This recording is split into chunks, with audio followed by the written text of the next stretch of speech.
ഹൈഡ്രജന്റെ ചില ഉപയോഗങ്ങൾ നമ്മളൊന്ന് ശ്രദ്ധിച്ച് കേട്ടോണേ. Ammonia, NH3. അമോണിയ എന്തുവാ? NH3. Ammonia, methanol, methanol CH3OH.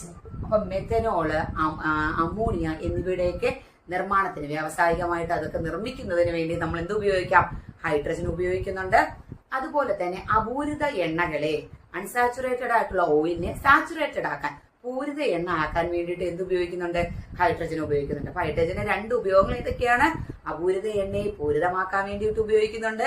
അതുപോലെ തന്നെ നമ്മുടെ മെഥനോൾ, അതുപോലെ തന്നെ അമോണിയ എന്നിവയുടെ വ്യാവസായിക നിർമ്മാണത്തിന് ആരും ഉപയോഗിക്കുന്നുണ്ട്? ഹൈഡ്രജനെ ഉപയോഗിക്കുന്നുണ്ട്. ഇനി ഞാൻ പറഞ്ഞല്ലോ, ഭാവിയിൽ ഇന്ധനം എന്നറിയപ്പെടുന്നു ഹൈഡ്രജന്.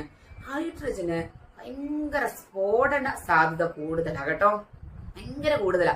പക്ഷേ ഭയങ്കര ക്ഷമത, അതായത് ഇന്ധന ക്ഷമത ഭയങ്കര കൂടുതലാ. കാര്യം എന്താന്ന് വെച്ചാല്, ഇത്രയും നമ്മൾ ഈ